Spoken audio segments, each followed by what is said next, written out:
Coucou à tous, j'espère que vous allez bien. Dans cette vidéo, on va parler de fraude sur carte bancaire. Je sais que j'ai disparu, je vous promets de faire une vidéo pour vous expliquer l'objet de ma disparition. Il y a quand même pas mal de choses à dire, donc je vais vous affairer plus tard. Mais je voulais urgemment faire cette vidéo parce que justement, le mois dernier, j'ai été victime de transactions frauduleuses sur ma carte de crédit pour un montant de 10 000 $. Et ce n'est que hier que la banque m'a remboursé. Le processus a pris presque 2 mois pour que la banque me rembourse. Et je m'étais promis que j'allais faire une vidéo pour déjà expliquer ce qui s'est passé dans mon cas.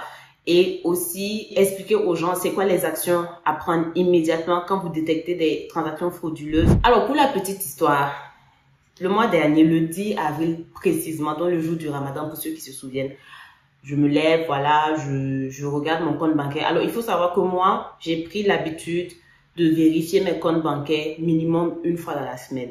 Déjà pour voir les dépenses que j'ai effectuées et surtout à cause des transactions frauduleuses. J'ai mis en place un système d'alerte qui en fait t'envoie des alertes quand il y a des transactions suspicieuses, mais malheureusement souvent ça ne le fait pas.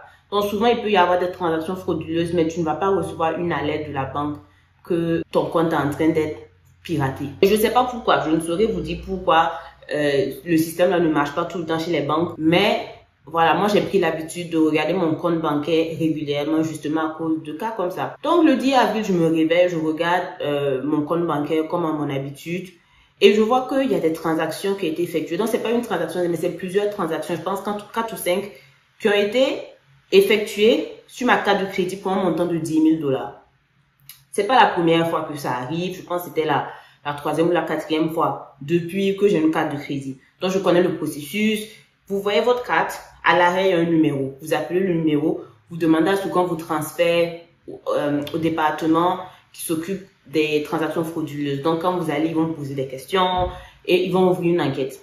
Donc, moi, dans mon cas, on m'a dit que ça pourrait prendre jusqu'à 60 jours ouvrables pour qu'ils finissent l'investigation et qu'on me remette mon argent. Mais en général, au bout d'une semaine, vous allez voir qu'on vous a déjà remboursé les transactions frauduleuses. Moi, dans mon cas, ça a pris du temps parce que déjà, c'est 10 000 $, c'est une grosse somme. Et en plus de ça, les transactions frauduleuses ont eu lieu en France. Donc, en ce moment, je suis pas au Canada, je suis en France depuis le début de l'année. Ça fait 5 mois, 6 mois bientôt que je suis là. Et d'ailleurs, je vais expliquer la raison pour laquelle je suis en France dans une vidéo prochaine. Mais je pense que tout ça, ça a contribué au fait que voilà, ça a pris du temps. Et donc, voilà, l'argent est revenu, la banque m'a remboursé, tout est rentré dans l'ordre, ok.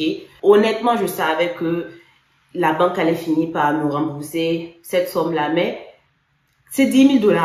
Hein, c'est pas 1 000 $, c'est pas 500 $, c'est quand même 10 000 $ de transactions frauduleuses qui ont été effectuées sur ma carte de crédit. Donc, c'est sûr que j'avais un peu une petite anxiété, un peu une petite panique. J'avais vraiment peur que la banque décide de ne pas me rembourser parce que c'est rare, mais ça arrive. Si jamais ils font leurs investigations et ils jugent que tu es coupable, d'une certaine façon, tu as participé à cette transaction-là, on pourrait ne pas te rembourser.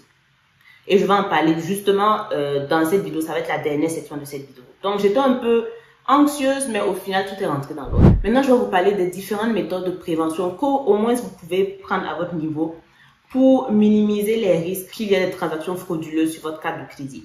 Ok?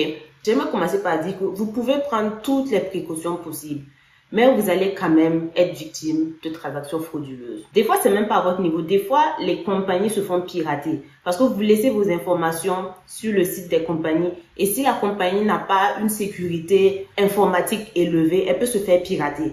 En 2019, Desjardins, qui est une banque canadienne, s'est fait voler des données. Tout ça pour dire que vous pourriez prendre toutes les précautions que vous pouvez prendre et quand même, les gens vont arriver à obtenir vos informations bancaires. Moi, je suis en France et en France, les gens ont des méthodes vraiment sophistiquées pour prendre les informations des gens. Moi, je suis quelqu'un de très... Par rapport à mes informations bancaires, je fais vraiment attention, vraiment. Et malgré ça, ils ont quand même pu obtenir mes informations bancaires pour faire ces transactions-là. Donc, déjà, c'est ce que je voulais dire. Vous pourrez prendre toutes vos précautions et quand même être victime. Donc, être victime, c'est pas un problème. Mais quand même, vous pouvez prendre certaines mesures pour minimiser les risques d'être victime de ces choses-là. Déjà, il faut prendre l'habitude de regarder vos comptes bancaires au moins une fois dans la semaine. Des fois, les fraudeurs, ils vont utiliser vos informations bancaires, effectuer des transactions et vous allez voir ça bien après. Malheureusement, ça arrive. Il y a des gens qui voient ces transactions-là 1 mois, 2 mois après.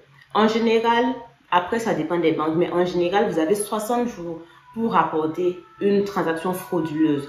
Donc, si vous n'avez pas fait attention et qu'il y a eu des transactions, 10 $, 5 $, 100, 200 $, whatever, si vous remarquez ces transactions-là, je sais pas, 3, 4 mois plus tard, la banque ne peut plus rien faire pour vous. Ça va être compliqué. Vous pouvez toujours appeler pour voir s'ils sont prêts à vous rembourser, mais il y a de fortes chances qu'ils ne soient pas prêts à vous rembourser. Donc, j'ai dit 60 jours en général, mais ça dépend. Il y en a qui donnent 90 jours. Je sais pas s'il y en a qui vont jusqu'à 120 jours, mais tout ça pour dire que regardez, s'il vous plaît, consultez vos comptes bancaires pour justement essayer de voir s'il n'y a pas de transactions frauduleuses quelque part. L'authentification a 2 facteurs. Ok, je l'ai mentionné tantôt. Si vous ne l'avez pas activé, activez-le. Toutes les banques ont ce type d'authentification-là. Donc, quand vous voulez vous connecter, disons vous voulez vous connecter dans votre compte bancaire, la banque va envoyer un code, soit sur votre téléphone ou par email. Ça dépend de la méthode, ça dépend de la manière, ça dépend de la méthode pour laquelle vous avez opté pour recevoir ce code. Et pareil aussi, c'est un système qui est censé vous alerter s'il y a des transactions suspicieuses sur votre compte.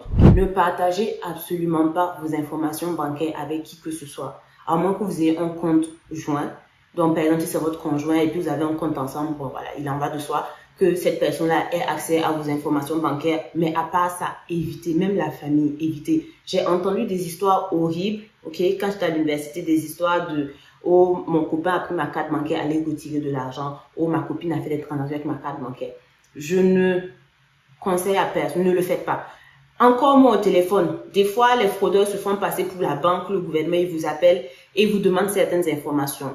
Et malheureusement, les gens leur donnent leurs informations personnelles et ils utilisent ça pour aller voler de l'argent dans les comptes bancaires des gens. C'est malheureux. Ça se fait en 2024, il y a toujours des gens qui tombent dans le panneau. Et ces gens-là sont sans scrupules parce qu'ils vont très souvent viser des personnes plus âgées, des personnes qui ne sont pas familières. Ils vont utiliser des tactiques pour effrayer les gens. Par exemple, ils peuvent appeler dire que oui, eux, c'est l'immigration et il faut donner des informations. Tu n'as pas payé tel frais. Si tu ne payes pas, on va te déporter. Si tu ne payes pas, tu auras des problèmes avec l'immigration. Donc, souvent, ils utilisent des tactiques pour effrayer les gens et pour les amener à partager leurs informations bancaires. Donc, s'il vous plaît, ne faites jamais ça, ok? Privilégiez les paiements avec les cartes de crédit digitales. Donc, Apple Pay, Google Pay. Privilégiez ça. La raison pour laquelle les cartes digitales sont plus sécuritaires que les cartes physiques, c'est parce que en fait, Apple Pay par exemple utilise un système de tokenisation pour les cartes de crédit. Donc à chaque fois que vous effectuez un paiement, il y a un token qui est généré et c'est cette information-là que le magasin a. Donc, ce que vous devez retenir ici, c'est que le magasin où vous effectuez l'achat n'a pas vos informations bancaires réelles. Donc, ça fait que si, par exemple, ce magasin-là se fait pirater, les fraudeurs n'ont pas accès à vos informations bancaires réelles. Alors que avec une carte physique, une carte de crédit physique, quand vous effectuez un achat, le magasin a accès à vos informations bancaires réelles et ça reste dans le système. Donc, dès lors où ils se font pirater, les fraudeurs, les scammers ont accès à vos informations bancaires et c'est là qu'ils vont utiliser vos informations pour aller effectuer des transactions frauduleuses. Je sais que c'est pas tous les pays ni même tous les magasins qui acceptent les paiements par Apple Pay ou Google Pay, mais si vous pouvez utiliser ces moyens, cette méthode-là pour effectuer vos achats, je vous encourage vraiment à privilégier ça au-delà de l'utilisation de la carte de crédit physique. Et aussi, les amis, faites vraiment attention quand vous effectuez des achats en ligne. Il y a des sites web qui sont mis en place par des scammers et qui sont là, leur but c'est de collectionner vos informations bancaires. Il n'y a pas si longtemps que ça, je sais pas ceux qui connaissent la marque Clarks. Je voulais m'acheter une paire de sandales à talons chez Clarks. Et vu que je suis en France, je cherchais le site web de Clarks, mais en France. Et justement, je suis allée sur un site web et je pensais que c'était le site web de Clarks en France. Et donc, j'ai vu la paire de chaussures qui m'intéressait et je suis allée pour acheter. Et quand j'ai rentré mes informations bancaires, j'ai vu que ça prenait du temps à traiter. Genre, ça a pris, je sais pas, 10-15 secondes, c'était en cours de traitement. Et ils m'ont dit, ne sortez pas de la page, sinon ça va interrompre le paiement. Et là, je sais pas, j'ai eu un déclic et je suis sortie en même temps de la page. Et après, quand j'ai vraiment pris mon temps pour regarder les sites web, je me suis rendu compte que là où j'étais là, c'était un faux site web. Ça avait été mis en place par des scammers pour prendre mes informations bancaires et ensuite ils allaient aller voler mon argent. Et c'est après que j'ai retrouvé le site officiel de Klax. Et sur le site officiel, maintenant, j'avais l'option de la France. Et j'ai vraiment eu la chance parce qu'ils n'ont pas pu avoir mes informations bancaires. Mais juste pour être safe, je me connectais une fois chaque 2 heures dans mon compte bancaire juste pour être sûr qu'il n'y a pas eu de transaction frauduleuse. Comme j'ai dit au début de la vidéo, vous pourriez prendre toutes les mesures possibles pour éviter que les escrocs aient accès à vos informations bancaires. Mais ça arrive que voilà, ils puissent le faire, ils puissent avoir accès à vos informations bancaires et qu'ils commettent des transactions frauduleuses. Si vous remarquez des transactions qui n'ont pas été effectuées par vous, sur que ce soit carte de crédit ou carte de débit, ne paniquez pas, ok? Rappelez-vous que j'ai dit que après qu'il y ait eu transaction suspicieuse, vous avez jusqu'à 60 jours en général pour rapporter ça à la banque, ok? Donc, dès que vous voyez les transactions, bien sûr, il ne faut pas tourner, il ne faut pas oublier, ok? Le plus tôt vous rapportez ça, le mieux c'est. Donc, vous appelez le numéro le numéro qui est affiché sur votre carte de crédit, ou vous pouvez trouver en ligne facilement le numéro du département qui s'occupe des transactions frauduleuses.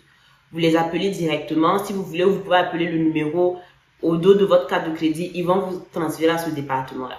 Donc, vous allez, vous parlez à l'agent, vous dites que voilà, vous avez remarqué des transactions frauduleuses, c'est pas vous l'auteur et vous voulez rapporter ça pour qu'on ouvre une investigation et qu'on vous rembourse l'argent.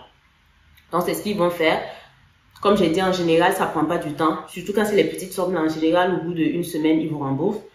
Quand c'est les grosses sommes, ils pourraient prendre du temps. Voilà. Mais si vous voyez qu'au bout de 30 jours, on vous a toujours pas remboursé, il faut pas hésiter à prendre le téléphone et à les appeler. Moi, j'ai appelé 4 fois. Si j'avais pas appelé 4 fois, je pense même que il y avait du potentiel que ça prenne plus longtemps. Parce que la dernière fois que j'ai appelé, c'était la semaine dernière, c'était vendredi dernier, et l'agent m'a dit, oh, vraiment, il est désolé, il sait pas ce qui s'est passé. Donc, c'est cet agent-là, Dieu merci, à qui j'ai parlé, c'est lui qui a escaladé, mon cas, mon dossier, et ça a été traité rapidement. Mais si j'avais pas appelé, à l'heure où je vous parle là, mon compte, ma carte de crédit, il y aurait toujours eu les transactions là pour un montant de 10 000 $ sur ma carte de crédit que j'ai pas effectué. Et pendant ce temps, la banque vous appelle tout le temps pour vous dire que de rembourser l'argent. C'est ça le problème. Et c'est ce que j'ai dit à l'agent. Moi, ça me dérange pas si vous voulez prenez toute l'année. Moi, ça me dérange pas. Moi, je sais que c'est pas moi qui ai effectué ces transactions-là. Je sais que éventuellement vous allez me rembourser.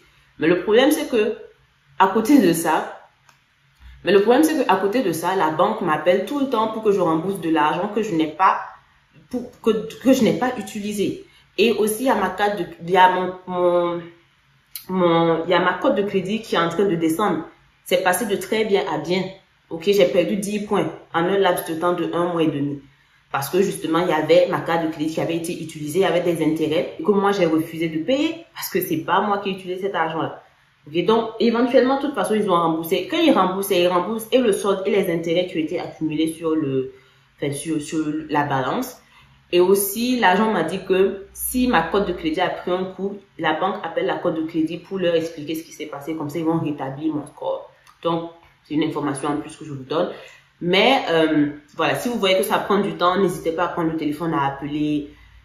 Parce que voilà, souvent, on sait, les banques là, souvent, elles sont lentes. Souvent, quelqu'un travaille sur un dossier et puis, je sais pas, la personne passe à autre chose et puis ils oublient. Enfin bref, ça arrive. C'est des êtres humains, c'est pas, le système n'est pas parfait. Donc, n'hésitez pas à appeler. Maintenant, si jamais la banque refuse de vous rembourser parce qu'elle pense que vous êtes coupable, elle peut refuser de vous rembourser pour X, Y raison. Mais quand la banque refuse de vous rembourser, elle vous envoie une lettre. Moi-même, c'est ce qu'on m'a dit quand j'ai appelé la première fois pour rapporter les transactions là. L'agent au téléphone m'a dit, madame, l'investigation pourrait prendre jusqu'à 60 jours ouvrables, c'est ce qu'ils m'ont dit. Et si jamais la banque refuse de vous rembourser, elle va émettre une lettre et vous donner les raisons du refus dans la lettre. Ok? Donc, c'est rare, mais ça peut arriver. Ça peut arriver que la banque refuse de vous rembourser alors que vous n'êtes vraiment pas l'auteur de ces transactions frauduleuses. Vous pouvez demander à escalader votre cas à des personnes plus haut placées dans la banque. Donc, si vous partez en succursale, vous expliquez votre problème, ils vont vous donner une brochure qui explique les étapes à prendre. Si jamais vous voulez disputer une décision de la banque par rapport à ce genre de choses-là, il y a des étapes que vous pouvez suivre, ou vous pouvez appeler le département des fraudes, enfin, le département qui s'occupe des transactions frauduleuses, et vous dites que voilà, que vous voulez escalader, vous voulez disputer en fait leur décision, et ils vont vous expliquer les étapes à prendre. C'est tout ce que vous pouvez faire rendu là. C'est juste disputer leur décision jusqu'à éventuellement qu'il y ait une décision finale des personnes haut placées dans la banque. Donc voilà, mais j'espère vraiment que vous ne serez jamais dans une situation où vous serez amené à disputer la décision de la banque. Honnêtement, je ne le souhaite à personne, c'est vraiment très terrible. Cette vidéo-là, c'est ma 3e vidéo sur ma chaîne YouTube. Oui, c'est la 3e vidéo sur ma chaîne YouTube qui est liée à l'arnaque, à l'escroquerie, enfin aux fraudes. Donc, c'est quelque chose que je haïs du plus profond de mon être. Les gens sont sans scrupules, honnêtement, et ils s'en prennent aux plus vulnérables, aux plus faibles, et moi, ça m'énerve. Ça m'énerve au plus haut point. Donc, les amis, vraiment, je vous incite à ne pas être naïf par rapport à votre argent. Faites vraiment attention. Les gens, parce que dehors, là, c'est la jungle. Les gens ne sont même pas... Ils vous font du mal et c'est sans regret, ok? Ils pourraient vous dépouiller de tout, genre, toute votre richesse, toutes vos épargnes, et ils continuent leur vie tranquille, hein. Ils n'ont pas de remords par rapport à ça. Donc, il n'y a personne qui va être là pour vous protéger, ok? C'est pas le gouvernement, c'est pas le rôle du gouvernement, c'est pas le rôle des banques, c'est votre rôle à vous. Donc, c'est vraiment à vous de vous assurer que s'il y a des choses, déjà, de prendre les mesures de prévention pour que ces choses-là ne vous arrivent pas.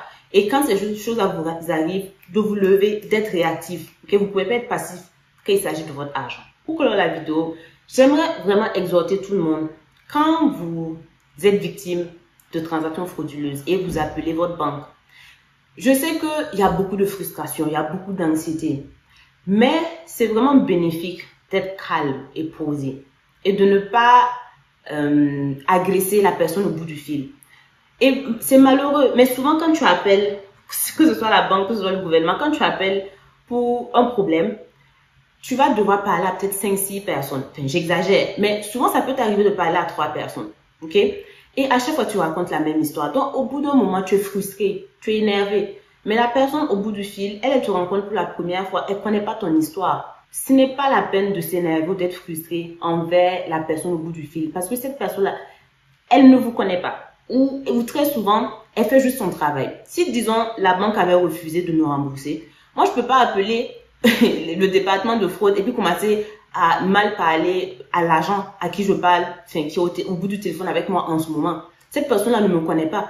Et en plus, l'information qu'elle va me donner, ça ne vient pas d'elle, ça vient des personnes haut placées. Ok? Donc, je sais que dans la foulée, c'est facile de perdre son sang-froid, mais vraiment, j'exhorte tout le monde.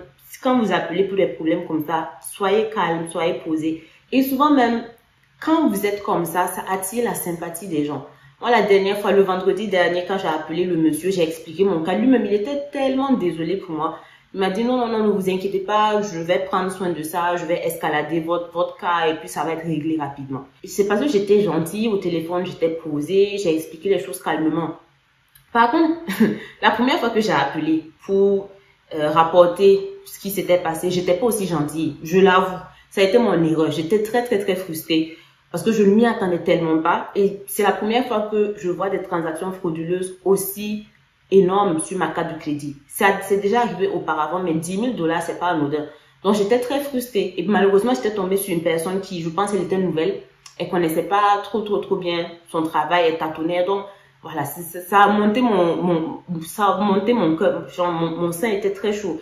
Mais vraiment, j'ai regretté mon attitude ce jour-là et je me suis promise que peu importe la situation que j'ai dans le futur, vraiment, quand j'appelle les compagnies, que ce soit le gouvernement ou les banques, pour parler d'un problème, pour rapporter un problème, le minimum, c'est la courtoisie. Parce que l'agent à qui je parle, voilà, c'est pas de sa faute. Voilà, c'est pas être agressif ou énervé au téléphone, ça ne va pas avancer mon cas. Au contraire, si je suis plus douce, plus gentille, c'est là même que ça va attiser la sympathie de la personne au bout du fil et elle sera plus incitée à m'aider. Voilà. Je vais terminer la vidéo ici. Mais pas avant de vous demander, s'il vous plaît, partagez en commentaire voilà, les expériences que vous avez vécues en matière d'arnaque. Si vous avez été victime de tentatives d'arnaque, expliquez votre expérience, s'il vous plaît. Expliquez comment ça s'est terminé, même si voilà, ça s'est pas fini de la bonne manière. Au moins, si vous expliquez votre expérience, ça va aider d'autres personnes qui vont lire. Et ça pourrait aider d'autres personnes à ne pas tomber dans le même panneau. Honnêtement, en 2024, les gens sont très ingénieux. Mais encore plus, moi j'ai l'impression qu'en fait, en France, là, les gens sont forts. Les scammers français, c'est pas comme les scammers canadiens. Après, peut-être que je peux me tromper. Mais moi, je pense que le niveau de sophistication en Europe est beaucoup plus élevé qu'au Canada, par exemple. En Amérique, genre, aux États-Unis, oubliez ça. Les gars, ils sont trop bons là-bas. Là-bas même, c'est le las. Mais je pense que, voilà, c'est pas le même niveau de sophistication, ok? Donc, déjà, ceux qui vont en Europe, faites très attention. En Europe, enfin, entre l'Europe de l'Ouest, vous pouvez utiliser Apple Pay, vous pouvez utiliser Google Pay, privilégiez ce type de paiement-là à la carte physique. Et voilà, si vous ne pouvez pas utiliser ces systèmes-là, je sais pas, faites. Je ne conseille pas de se balader avec beaucoup de cash, okay? Parce que vous pouvez toujours vous faire voler, on peut vous agresser dans la rue, prendre vos affaires. Donc, moi, je ne conseille jamais de se balader avec beaucoup de cash. Le minimum, genre 50 €. Voilà, pas beaucoup, mais voilà, je ne pense pas que c'est une bonne idée de se balader avec du cash quand vous voyagez. Mais bon, voilà, moi je dis, vous pouvez juste prendre vos précautions et puis si le pire arrive, c'est vraiment de gérer en fait. De gérer dans le calme et dans le sang-froid et voilà, ça fait partie de la vie, c'est les choses de la vie, on peut pas se protéger contre tout. Voilà, mais au moins vous savez, je pense qu'avec cette vidéo, vous savez les choses qu'il faut faire immédiatement quand vous voyez que vous êtes victime de, voilà, de fraude et les choses que vous pouvez faire pour, voilà, pour éviter ou détecter rapidement ces genres de choses. Donc voilà les amis, c'est tout pour aujourd'hui. Prenez très bien soin de vous et on se dit à bientôt. Allez, ciao.